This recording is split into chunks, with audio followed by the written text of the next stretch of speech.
தமிழக வெற்றி கழகத்தினுடைய வெற்றி தலைவர் தளபதி அவர்களுடைய ஆலோசனைப்படி, கழகத்தினுடைய பொதுச் செயலாளர் அவர்களுடைய அறிவுறுத்தலின்படி, மத்திய சென்னை மாவட்ட தலைவர் மரியாதைக்குரிய அண்ணன் பூக்கடை SKM குமார் அவர்களுடைய தலைமையில் ஒன்றிய அரசு, அதாவது மோடி அரசு கொண்டு வந்திருக்கின்ற வக்ஃபு சட்ட திருத்த மசோதாவை கண்டித்து இன்று ஆர்ப்பாட்டம் நடந்து கொண்டிருக்கிறது. கண்டன ஆர்ப்பாட்டம்.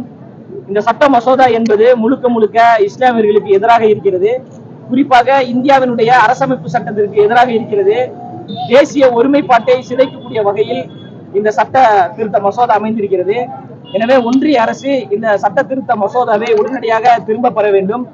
சகோதரர்களாக, தாய் உள்ளத்தோடு ஒரு தாய் பிள்ளைகளாக வாழ்ந்து வருகின்ற இந்திய திருநாட்டில் மதத்தை அளவுகோலாக வைத்து, மதத்தை வைத்து சிறுமைப்படுத்தக்கூடிய வேளையில் தொடர்ந்து மோடி அரசாங்கம், பிஜேபி அரசாங்கம் செயல்படுத்திக் கொண்டிருக்கிறது.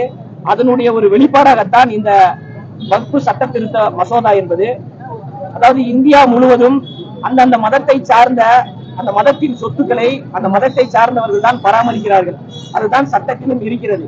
அந்த அடிப்படையில் இந்துக்களுடைய சொத்துக்களை இந்துக்களும், கிறிஸ்தவருடைய சொத்துக்களை கிறிஸ்தவர்களும், இஸ்லாமியர்களுடைய சொத்துக்களை இஸ்லாமியர்களும் பராமரிப்பதும் பாதுகாப்பதும் தான் சமத்துவமும், அதுதான் சட்டமும் கூட. ஆனால் இஸ்லாமியர்களிடம் இருக்கின்ற சொத்துக்களை பறிக்கக்கூடிய, அவருடைய நிலங்களை அபகரிக்கக்கூடிய ஒரு சூழ்ச்சி வேலையாகத்தான் இந்த வக்ஃபு சட்ட திருத்த மசோதாவை ஒன்றிய அரசு கொண்டு வந்திருக்கிறது. இது இஸ்லாமிய மக்களை இரண்டாம் தர குடிகளாக மாற்றக்கூடிய ஒரு வேலையை தொடர்ந்து பிஜேபி அரசாங்கம், மோடி அரசாங்கம் செய்து வருகிறது. இந்த செயலை நாங்கள் மிக வன்மையாக கண்டிக்கின்றோம். எம்மதமும் எல்லா மதம் என்கின்ற ஒரு உணர்வு கொண்டவர்கள், எல்லா மதத்தை சார்ந்தவர்களும் எங்களுடைய சகோதரர்கள் என்கின்ற உணர்வை கொண்டவர்கள். அந்த அடிப்படையில் இஸ்லாமிய சமூகத்திற்கு ஒரு பிரச்சனை என்றால் ஓங்கி குரல் கொடுக்கக்கூடிய ஒரு தலைவராக தளபதி அவர்கள் இருக்கிறாங்க. தளபதி அவர்களை பின்பற்றக்கூடிய தோழர்களும் நாங்கள் இருக்கிறோம். அதனால் என்றும் இஸ்லாமியர்களின் பக்கம் இருக்கிறோம். இஸ்லாமியர்களுக்கு எந்த பிரச்சனை, எந்த வடிவத்தில் வந்தாலும் அதை முதல் நபராக அவர்களை பாதுகாக்கக்கூடிய ஒரு கவசமாக இந்த தலைவர் இருக்கிறாரு. அந்த அடிப்படையில தான் இந்த ஆர்ப்பாட்டம் நடந்து கொண்டிருக்கிறது. அதாவது ஒன்றிய அரசு இந்த சட்ட திருத்த மசோதாவை திரும்ப பெறுகின்ற வரை தமிழ்நாடு முழுவதும் தமிழக வெற்றி கழகம் போராட்டத்தை முன்னெடுக்கும்.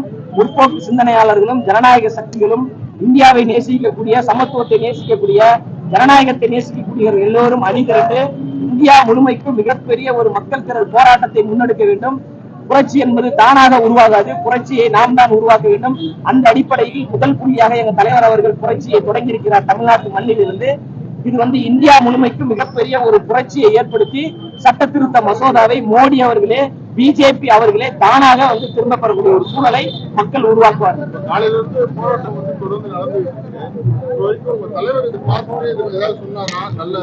அதாவது எங்க தலைவர் சொன்னதுனாலதான் இந்த போராட்டம்.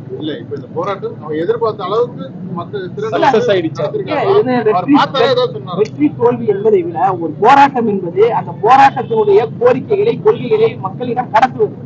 அந்த கடத்தக்கூடிய வேலையை நாங்க செய்திருக்கிறோம். காலையில இருந்து இன்று வரை, இப்ப வரை பல இடங்கள்ல 234 தொகுதிகளிலையும் தமிழக வெற்றி கழகம் சார்பாக போராட்டங்கள் நடந்து கொண்டிருக்கு. பல இடங்கள்ல காவல்துறை முடக்கக்கூடிய வேலைகளும் நடந்து கொண்டிருக்கு.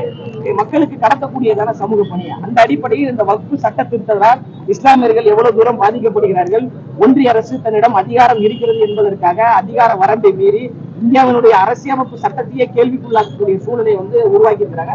இதை மக்கள் மத்தியில கொண்டு போய் சேர்க்கிறோம். அந்த அடிப்படையில் மக்கள் தளத்திலையும் கொண்டு போய் சேர்த்துட்டோம். உங்களை போன்ற சமூக வலைதள பக்கத்திலையும் இதை கொண்டு போய் சேர்த்துட்டு தான் இருக்கும்.